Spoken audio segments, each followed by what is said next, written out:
আয়াত কারিমা তিলাওয়াত করেছি বিসমিল্লাহির রহমানির রহিম ইন্না জাহান্নামা কানাত মিরসাদা লিত-তাগীনা মাআবা লাবিথিনা ফীহা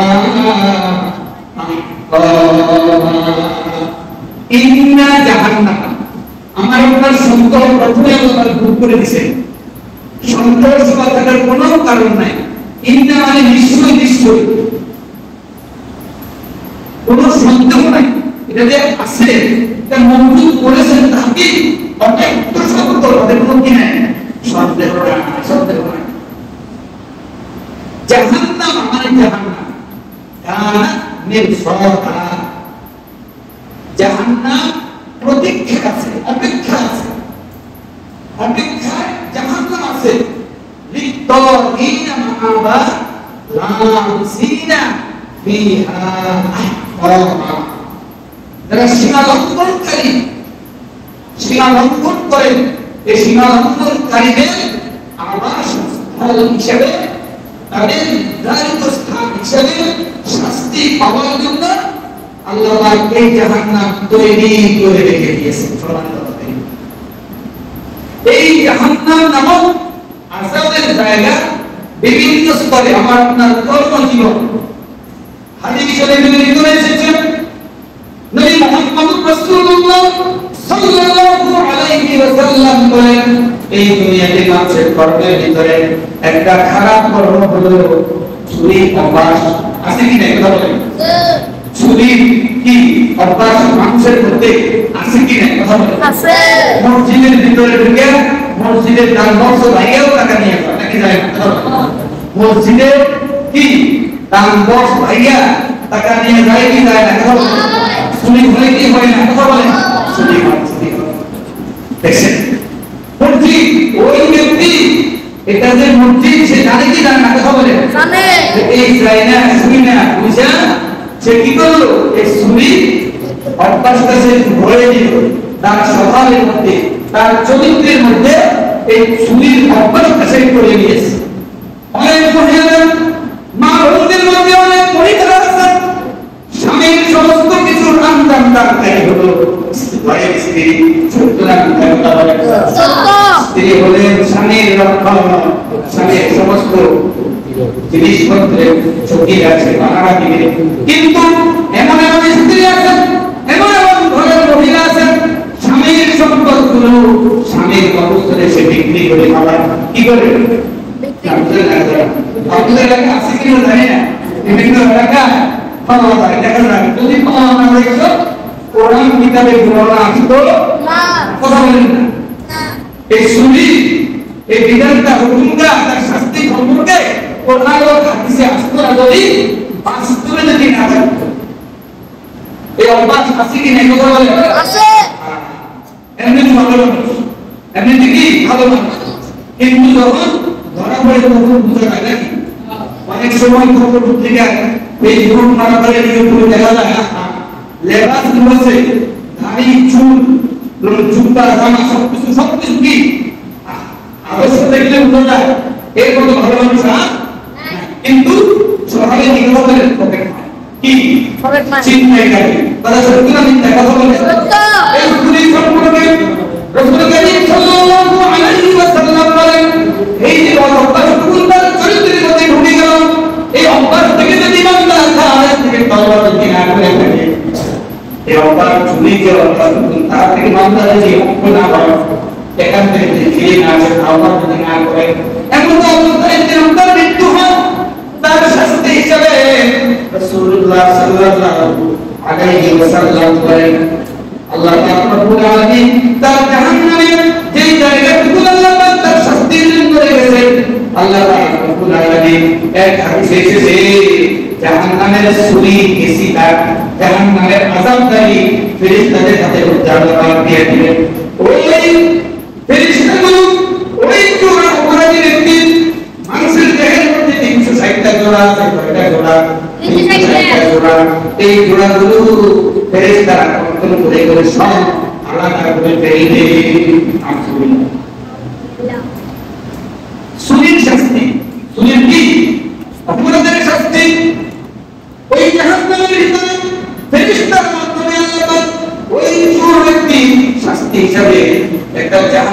আগুনের একটা বড় কেসি আগে দিলেন ওই ফেরেশতারা কেসি দিয়া অঙ্গ প্রত্যঙ্গে দূরে ছড়াই আছে 360টা জোড়া 360টা জোড়া কেসি দিয়া কেটে কেটে আলাদা আলাদা করে ফেলবে আলাদা করে ফেলার পরে আমার তার শরীরটা আল্লাহ পাকের কুদরতি জোড়া নিয়ে যাবে জোড়া হয়ে যাওয়ার পরে আমার ওই ফেরেশতারা তার শরীরটা এমনি এমনি পরিবর্তন করতে থাকবে সুবহানাল্লাহ বলেন আলহামদুলিল্লাহ নাউযুবিল্লাহ কি নাউযুবিল্লাহ বলেন না নাউযুবিল্লাহ এটা কি শাস্তি হবে না আরামের কাজ হবে কথা বলেন শাস্তি হবে না আরামের কাজ হবে কথা বলেন শাস্তির কাজ হবে আল্লাহ রব্বুল আলামিন এই কাজ থেকে যেন আমাদেরকে বাঁচার তৌফিক দান করেন সকলে বলে আমিন আমিন রাসূল করিম সাল্লাল্লাহু আলাইহি ওয়াসাল্লাম আমার ইরশাদ করেন এই দুনিয়াতে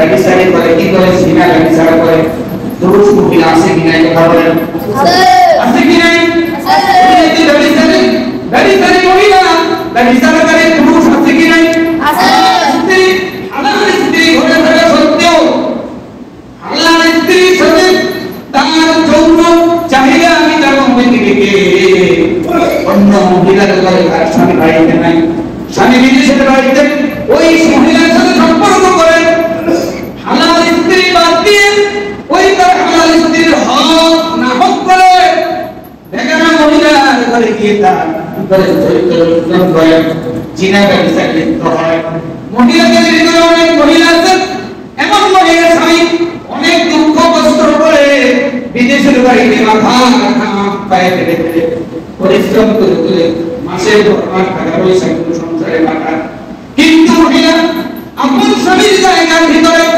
আপন স্বামী খেলাধ করে তার হুকুম থাকে তার সমস্ত কিছুকে লঙ্ঘন করে বেগানা মহিলাকে স্বামীর জায়গা প্রতিষ্ঠান দেয় না কথা বলে দেয় না যত প্রকার সংবাদ মাধ্যমে ফেসবুক ইউটিউবে দেখা যায়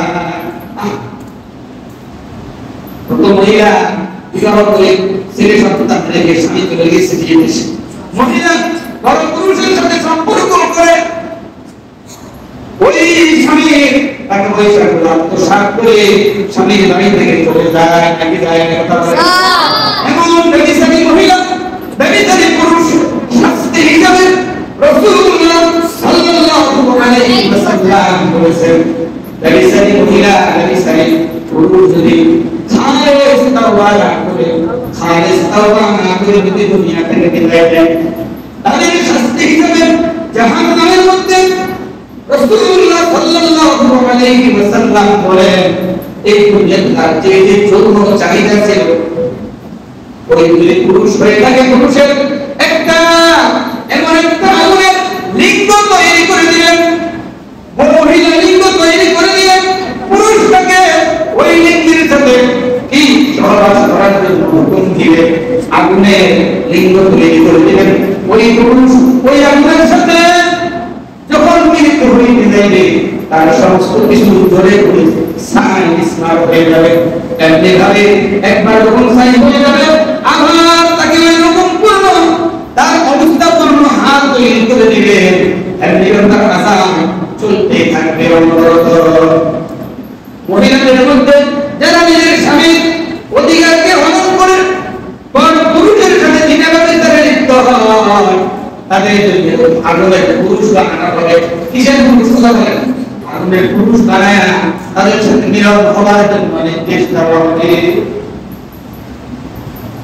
এই শাস্তি তাদের অব্যাহত চলতে থাকবে এই অব্যাহত কি এই শাস্তি তাদের অনবরত অবিরত চলতে থাকবে দুনিয়াতে যারা মদ পান করে আছে কি নাই কথা বলেন আছে মদ পান করে আছে কি নাই কথা বলেন পাশে যারা উন্নত করে দিয়েছে এখান থেকে তারা কিছু সরে নাই তাওবা করে নাই তাওবা না করে দুনিয়া থেকে বিদায় নিয়ে গেল রাসূল করিম সাল্লাল্লাহু আলাইহি ওয়াসাল্লাম বলেন ওই মদ পানকারীদের শাস্তির জন্য আল্লাহ পাক রব্বুল আলামিন এই ব্যবস্থা রেখেছেন আশাবাদী যারা জাহান্নামী হবে শাস্তির কারণে তাদের দেহ থেকে যেই গণিত পুরুষরক্ত ঘাম বের হবে আর ফেরেশতাদের মাধ্যমে একত্রিত করা হবে এটাকে তিন আবুল খাবার বলা হয় এই রক্ত ফুল পানি ধর্ম খামগুলোকে একত্রিত করে ওই বান্দাকে ওই যারা দুনিয়াতে মদ পান করবে তাদেরকে খাবার দেওয়া হবে। যারা মদ পান করে তওবা না করে মৃত্যুবরণ করবে তাদের এই পানীয় হিসেবে এই তিনাতুল খাবার দেওয়া হবে। সাহাবীরা আরজ করলেন, ইয়া রাসূলুল্লাহ, ইয়া হাবিবাল্লাহ, তিনাতুল খাবার কি? তিনাতুল খাবারটা কি? রাসূলুল্লাহ সাল্লাল্লাহু আলাইহি ওয়াসাল্লাম বলেন, তিনাতুল খাবার হলো জাহান্নামীদের শরীর থেকে রক্ত ফুস পানি যাহা বিগত হবে তাদের তারা একত্রিত করে ওই যারা দুনিয়াতে মদ পান করতেন তাদেরকে খাওয়ার জন্য দেওয়া হবে।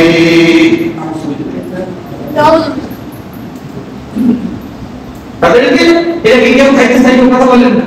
এটা কি কেউ খাইতে চাইবে? না খাইতে চাইলেও দুনিয়াতে না খাইতে চান, কিন্তু সেখানে তোমার বাঁচার কোনো উপায় নাই, তোমার বাঁচার কোনো উপায় নাই। এটা জোর জবরদস্তি করে তাকে সেই পান করায় ছাড়লে।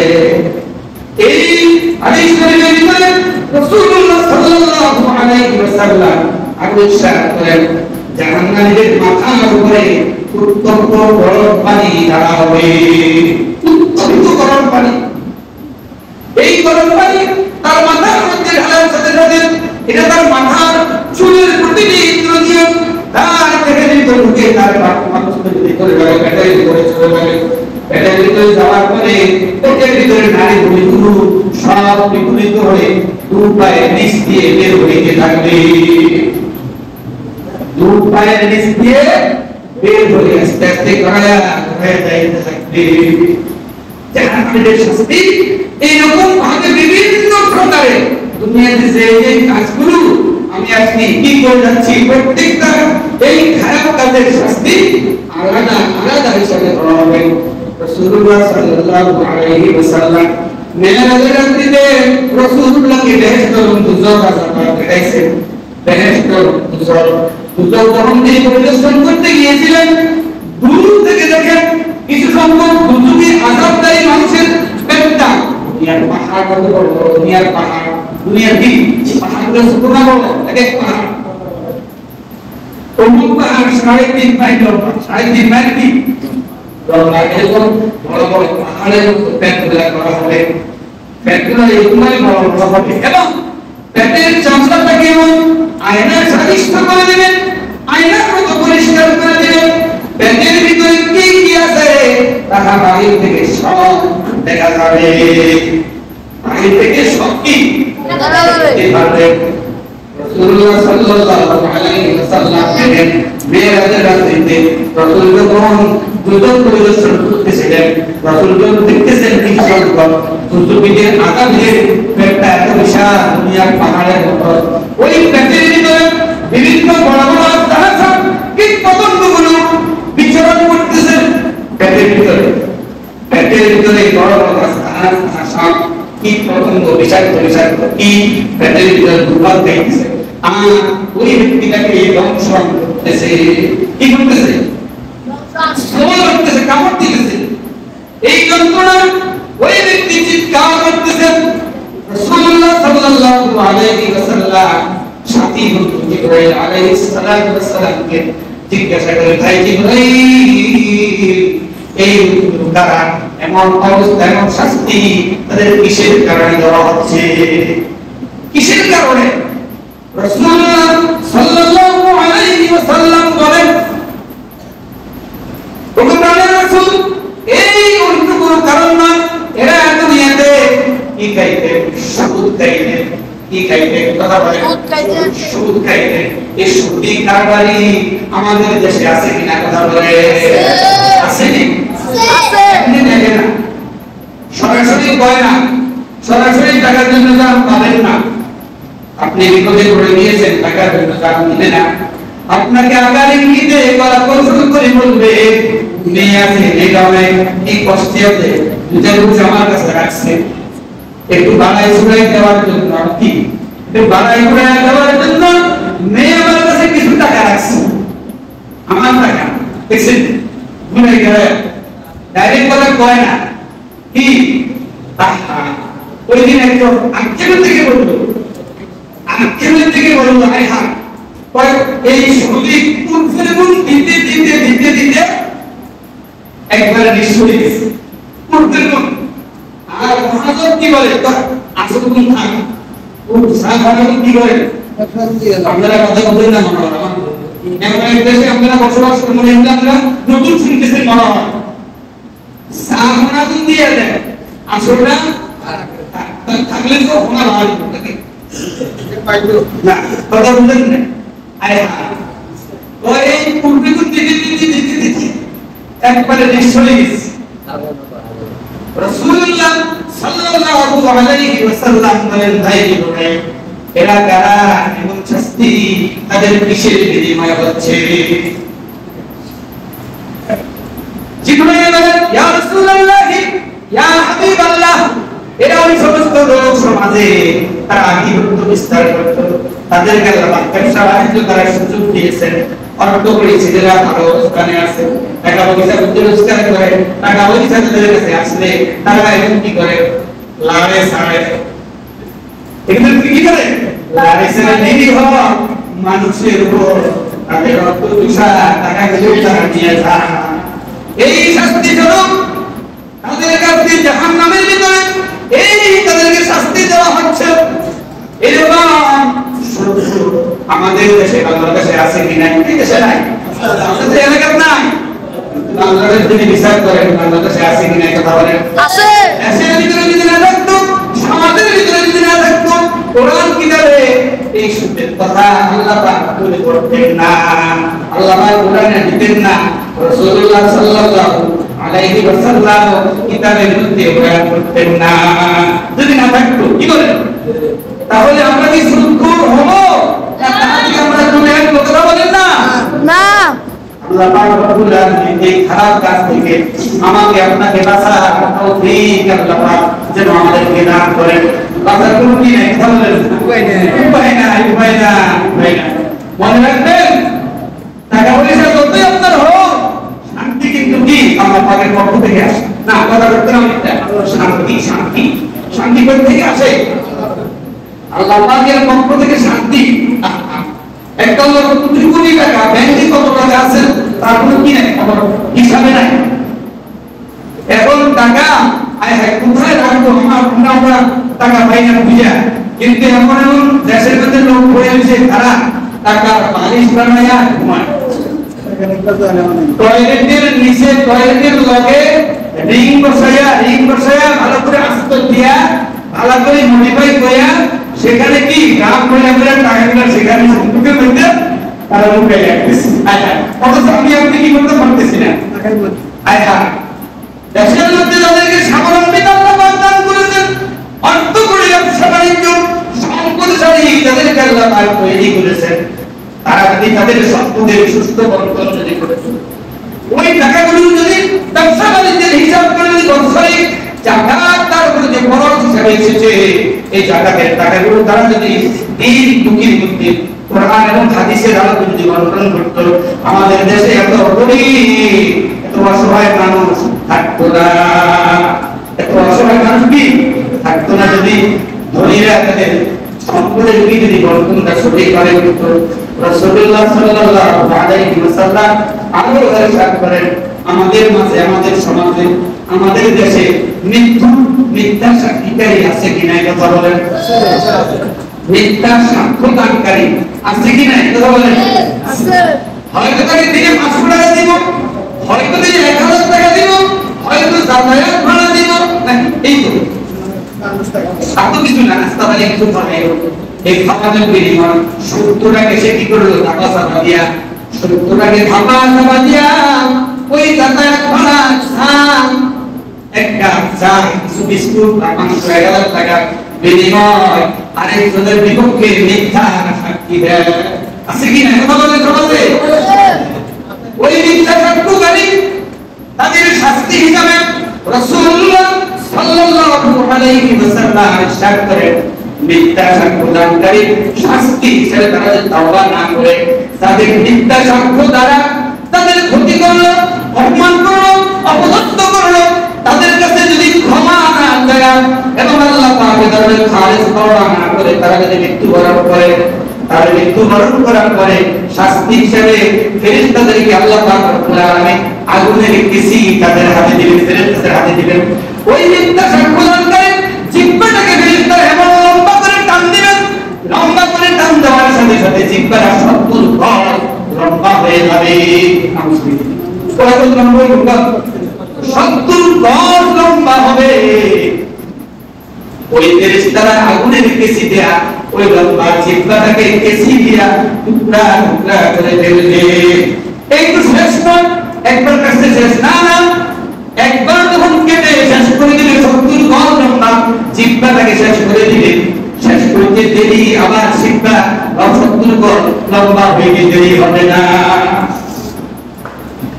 70 গজ লম্বা হলে আবার কি হবে না? দেরি হবে না, হবে না। আবার 70 গজ লম্বা হলো, ফেরেশতারা আবার কাটতে আরম্ভ করে দিলেন। কাটতে কাটতে যখন 70 গজ লম্বা জিহ্বাটাকে কেটে ফেলবেন, আবার 70 গজ লম্বা হয়ে যাবে। এভাবে অনাদি অনন্তকাল তাদেরকে শাস্তি হিসেবে এভাবেই তারা চলতে থাকবে। এভাবে কি চলতে থাকবে? এই সাক্ষ্য দেওয়ার অভ্যাস যদি মিথ্যা কথা বলার, মিথ্যা সাক্ষ্য দেওয়ার যদি কোনো ব্যক্তি থেকে থাকি, তাহলে সেখান থেকে আমরা কি করবো? আল্লাহ পাকের দরবারে তওবা করব। যদি করে কারো কোনো ক্ষতি করে থাকি, তার কাছ থেকে মাফ চেয়ে ক্ষমা চেয়ে নিতে হবে। হবে কি হবে না? হবে। আলহামদুলিল্লাহ নাহমাদুহু ওয়া নাস্তাঈনুহু ওয়া নাস্তাগফিরুহু ওয়া নাউযু বিল্লাহি মিন শুরুরি আনফুসিনা ওয়া মিন সাইয়্যাতি আ'মালিনা। من يهده الله فلا مضل له ومن يضلله فلا هادي له ونشهد أن لا إله إلا الله وحده لا شريك له. أما بعد فأعوذ بالله من الشيطان الرجيم. بسم الله الرحمن الرحيم. للطاغين قال النبي صلى الله عليه وسلم السرور جبل من نار يتفرع فيه 70 خريفا ويهرى به كذلك فيه أبدا. رواه الترمذي. إن الله وملائكته يصلون على النبي يا أيها الذين آمنوا صلوا عليه وسلموا تسليما. اللهم صل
কত অগণিত অসংখ্য কোটি কোটি তারকা।